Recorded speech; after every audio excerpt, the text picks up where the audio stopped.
C'est un artiste musicien gospel travaillant en République démocratique du Congo.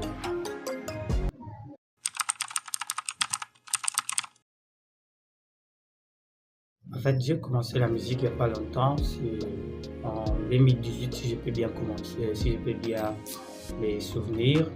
Et c'est là que j'ai vraiment fait mes premiers faibles commencements.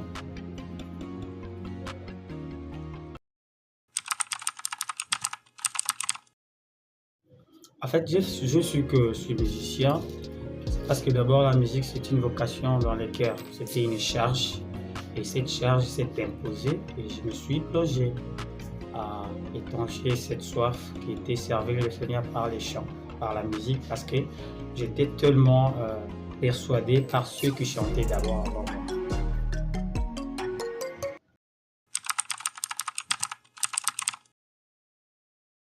En fait, pour moi la musique c'est une vocation. Donc, j'ai compris que le but principal pour lequel je suis venu dans ce monde, c'est pour faire la musique. Non seulement faire la musique, mais aussi prêcher la parole, parce que ça aussi, c'était notre angle.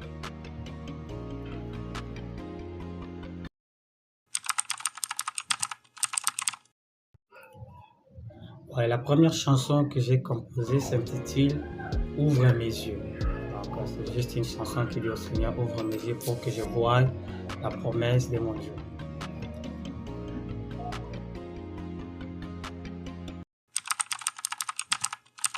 Dans la vie spirituelle des croyants, la musique joue un rôle très important, ce qui concerne le fait de maintenir la puissance. Parce que la puissance que nous exploitons, elle est spirituelle et invisible. Et la musique fait partie des activités phares visibles qui consistent à maintenir et à viabiliser cette puissance qui est invisible. Donc la musique amène les adorateurs, les enfants de Dieu à exploiter la dimension surnaturelle. Elle joue un rôle très important.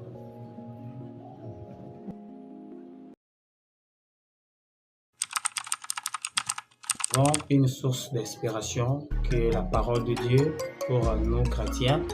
Alors au-delà de ça, il y a des fois où on choisit les thèmes par rapport à une certaine circonstance. Dans la plupart des cas, c'est que l'inspiration arrive d'une manière inattendue et à un endroit inattendu. Souvent ça arrive peut-être sur une certaine réalité dans ma vie, soit dans la vie générale des croyants, parfois dans ce que nous voyons dans nos églises, dans la cité. Et donc on choisit un thème comme ça, mais ça vient souvent d'une manière automatique.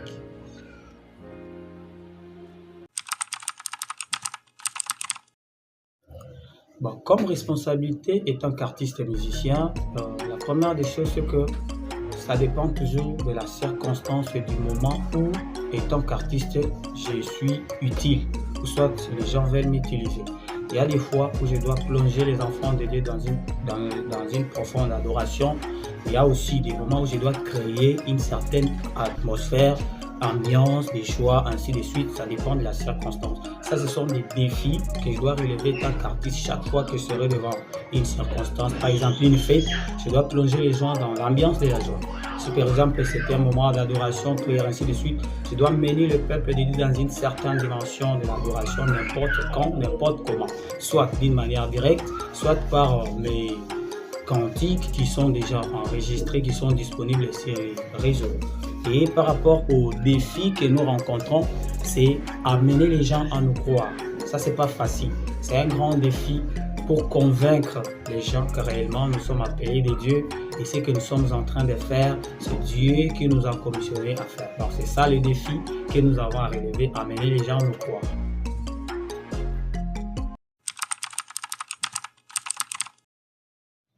En fait, les menaces qui affectent notre musique chrétienne, la première des choses, c'est que d'abord sur la base de la gratuité, que l'évangile est venu, parce que beaucoup sont adaptés à cette phrase qui dit « Vous avez reçu gratuitement et vous aussi donnez gratuitement ». Oui, nous pouvons donner gratuitement, mais les moyens pour faire parvenir notre don à un plus grand nombre, ces moyens ne sont pas gratuits. Alors, ça va nous demander quelque chose. Néanmoins, aujourd'hui, les producteurs chrétiens ont presque disparu.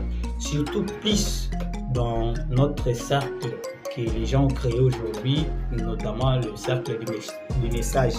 Je dis ce sont les gens qui ont créé ce cercle parce que nous sommes tous chrétiens, mais il y a une particularité qui se dit comme ça. Alors, dans ce cercle, vraiment, la gratuité règne en tout et pour tout. Oui, c'est bien, l'évangile est gratuit. Il faut aussi évangéliser, mais l'évangélisation demande de l'argent. Les transports que nous entrons ne sont pas les nôtres. Même si nous avons nos propres moyens de transport, mais les carburants n'est pas gratuit. Donc, toutes ces choses sont des défis. Maintenant, les difficultés qui peuvent affecter notre musique sont que notre musique va disparaître s'il n'y a pas moyen de production. Aujourd'hui, nous faisons les autoproductions. Donc, un jeune comme moi va dépenser ses propres moyens pour se produire. Et après avoir produit, il n'y a rien qui vient en retour. Il n'y a pas de soutien. Pourquoi? Parce que le principe dit vous avez reçu gratuitement et donné gratuitement. Or, ce message a été très très mal interprété par un plus grand nombre. Donc, notre prophète dit l'évangile est gratuit. L'évangélisation est payante.